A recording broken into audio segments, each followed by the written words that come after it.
Welcome back to the 2-minute warning. Back on the topic of the NFL today. Today we're going to be looking at the LA Chargers and who they should draft in the upcoming NFL draft. Of course, they have the 13th overall pick, so they should have a good chance at drafting a very talented player. But before we get into this video, question of the day, and that is coming in another fight video. We got Joey Bosa versus Von Miller in AFC West showdown. Who do you think would win that fight? Comment below. And at the end of the video, Jay and I will give you our answers for who we think would win that fight. But Jay, again, the Chargers really putting together a great-looking team for this coming season. Got the 13th overall pick. Who should they draft? Yeah, well, while you're happy with 13th overall, it's a pretty early pick. You almost wish the Chargers didn't have such a good 4-game win streak at the end of the season. Yeah. Bump up that pick a little bit because you're not making the playoffs. Might as well get some draft capital in. However, on the other hand, you kind of got saved just a little bit with the Niners trading up because you know a quarterback is going to be drafted number 3 overall more likely than not, helping you guys out, saving one extra position because we know the Chargers don't need a quarterback in Justin Herbert.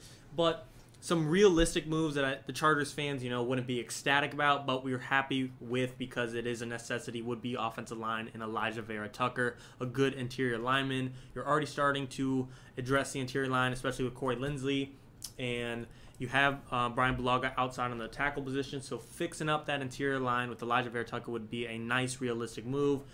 Like I said, wouldn't be ecstatic, but we are happy with that because it is a necessity. A couple other guys would be J.C. Horn, help replace the Casey Hayward loss. That wasn't really a loss because we chose to release him. I don't want to say we, but the Chargers chose to release him. Patrick Surtain, of course, and Caleb Farley would be ecstatic, but J.C. Horn we'd be happy with, and of course there's other guys, but we'll keep going into it. Yeah, again, realistically, I think Vera-Tucker is probably the most realistic option. Of course, you've got guys, looking at the picks before, I don't see how Sewell and Slater would get past the Jets and the Bengals. Both of them, I think, would go earlier. So, I guess those are the best O-linemen in the draft. But I don't think Vera-Tucker is going to be any sort of a deficiency. I think he's going to be a great player. You got, like you said, Bulaga, and you got a Bushi now to build on, and Corey Linsley in the front in the O-line. So I think adding Vera-Tucker to this O-line would really help out the Chargers. And obviously, that's the biggest issue with them, or was the biggest issue with them last year, was their O-line. You got one of the best young quarterbacks in the game, and you just couldn't protect him. So I think the first priority for this team is to get an O-lineman, and I think that's going to be the most realistic option. But as you see later in the video, we'll kind of get into some other situations because I think if there's other players available that are more, I would say, talented, I don't know, Farley, Surtain, Kyle Pitts, that I think you got to go that way. So, Jay, what do you think? Surtain and Farley, you can't go wrong, and it comes to the point, Elijah Vera-Tucker, he is our number 1 realistic priority, but if Patrick Surtain and Caleb Farley falls, they're both a necessity, but the O-line's needed more. Which route do you go? I think the Chargers have already made their O-line better. Yeah. So I think, like Jay just said, it would be worth it to go with the Surtain, the Kyle Pitts, I think especially Kyle Pitts, the Surtain, the Farley, if just over Vera-Tucker, I think, if they're available. Yeah, getting Corey Linsley and the other guys, like we said, is already better than what Justin Herbert had to deal with last year. And if you go in the secondary way and get a Surtain or Farley, Derwin James, Chris Harris Jr., Michael Davis, they'll make it worth your while, giving them an extra piece to work with. So really you can't go wrong with the necessity versus the electric player, but really there's more outside of the secondary. What if Devontae Smith or Jalen Waddle's still around? What route do you go then? You got Keenan Allen, you got Mike Williams, you got Jared Cook now, you got Austin Eckler out of the backfield. It's already a pretty good passing game, but what if you throw in Devontae Smith? This might be looking at one of the best passing games and receiving games, of course. Or, there's always, of course, the option of trading up or trading back. Depends what the price is. If you really want to see a Kyle Pitts, maybe he fell past the Dolphins and he's sitting at number 10. You don't think he'll fall to 13, but he's already fell enough to you don't have to give up so much to trade up. It's really interesting, and that's why the draft is so awesome because no one knows until it happens. So it's really going to be a Chargers choice on game day, NFL draft day. Yeah, you mentioned trading up. I'm not really sure who the Chargers really want or need that bad, other than maybe, not that they need Kyle Pitts, but he's like a generational player. We've really never seen anyone like him before. So they could trade up for him.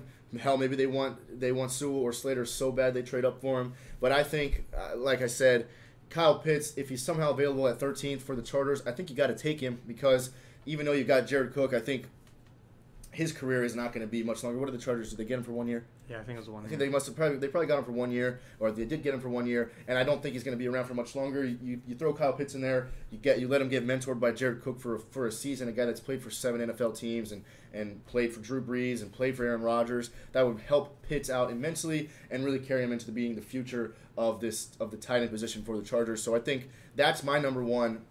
I don't want to say unrealistic, but unlikely situation for the Chargers is if Kyle Pitts is there, you absolutely take him. And then I think the same way goes for position, a cornerback, Surtain or Caleb Farley's available. You stick him in there with the defense. You said, Chris Harris Jr., safety, Derwin James, Michael Davis would be a great spot for him because he'd be thrown into one of the better defenses in the league with one of the best safeties in the league and just a good foundation of secondary. So I think number one, you go Kyle Pitts. Number two, if Kyle Pitts isn't there but Caleb Farley, Patrick Surtain is, you got to draft him. Yeah, and some of you might be saying, well, what about Joey Bosa? He needs some help. Derwin James already has Chris Harris Jr. and Michael Davis. Joey Bosa is almost by himself. However, as much as I like Kwity Paye or Jalen Phillips, I just think it's a little early, and the Chargers aren't hitting their full potential if they go defensive end. And I'm not against the pick, but I just think there's some better options out there. But like I said, you have to consider, what if a Justin Fields fall? Not to say the Chargers will take him, but if he's still around at 13, what if a team wants to trade up with you and you take back and go for some draft capital in the future? That I would be fond of because long-term you're thinking ahead. But overall, my favorite guy, if he slips, is going to be Rashawn Slater. Kind of a boring pick, but like I said, the offensive line of Corey Linsley, you added Matt Filer. I couldn't think of his name. I had to look it up. Now you have him and Brian Bulaga and Jared Cook. He's not the greatest tight end pass blocker by any means, but if you add Rashawn Slater to that offensive line, you're looking at one of the best not one of the best in the league, but one of the better ones in the league. And no matter who's receiving the football, Justin Herbert will make it worth your while for protecting him. He'll pinpoint it to anyone's hands as long as you give him protection. So that would be my number one guy, Slater. Yeah, you say boring just to pick an O-lineman, which is it's honestly true. Just watching football, your team drafts an O-lineman, it is kind of boring. But I do think that would be the most long-term, sustainable, effective draft pick for the Chargers because a lot about your offense, or at least the main piece of your offense, and Justin Herbert is so young and only he's going into his second year. So putting protection around him would be simply the best thing to do for the future. But like I said, I think I'm sticking with Kyle Pitts. If he's available, you got to pick him. Yeah, and even though we mentioned boring, look at what the Bucs did when they got Tristan Wirfs in their first round. That meant so much to the Bucs. Was one. Obviously, Tom Brady did too, but right. It just goes to show, even if it's boring, it doesn't mean it's not the best possible option. So for me, it'd be Rashawn Slater. And if Kyle Pitts is around, that's going to be hard for me to say no to if it's between him and Slater. Kyle Pitts, a lot of people think he's the next Megatron. Yeah. Ran a 4.46 at 240 pounds. Yeah, that doesn't happen. So I'm not going to be against Kyle Pitts by any means. But to me, offensive line's just got to be the best, most reasonable, most responsible pick. But electricity players are always out there. Pitts, we haven't really mentioned Jamar Chase. I just feel like we both think he's going to the Dolphins. Yeah. Devontae Smith, Jalen Waddles, they'll be electric players. Now Jalen Waddle and Smith will pretty likely be around. But there's a risk overall to them. Yeah.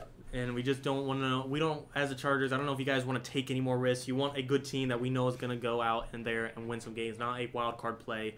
Tired of those. You want a guy that you can count on. To me, I still think it's going to unfortunately fall down to J.C. Horn and Elijah Vera-Tucker. Not that that's a bad thing, but I don't think we're going to see any big name slip that we're just going to get super excited and ecstatic about. Agreed. Now, you mentioned hope for Joey Bosa. Like you said, there's going to be options. Micah Parsons, Kwity Paye, maybe that's kind of early for him at 13th. Rousseau from Miami. But I do agree that you go offensive help, O-line, or maybe Kyle Pitts, or you go defensive secondary. But for some reason, it just for me, the Chargers up front, I think, is not quite a priority. So I do agree that if you're making a decision between J.C. Horn or Micah Parsons, I think you still go J.C. Horn to help that secondary out. Yeah, Micah Parsons was a good name to mention. And I think the defense, we've mentioned it plenty enough, but I could see that being the way the Chargers are leaning just because of their brand new head coach, Brandon Staley. Being a former defensive coordinator, I could see this team go the defensive route. He has an eye for corners. Yeah, we didn't think about the fact that he's going to be a defensive-minded guy. Yeah, so Jalen Ramsey's already told Derwin James he's a great guy. He has an eye for corners. I wouldn't be surprised if Surtain or Farley falls, they jump on that no matter what. I just would not be shocked, and it's not a bad move. If that happens, that was a good move.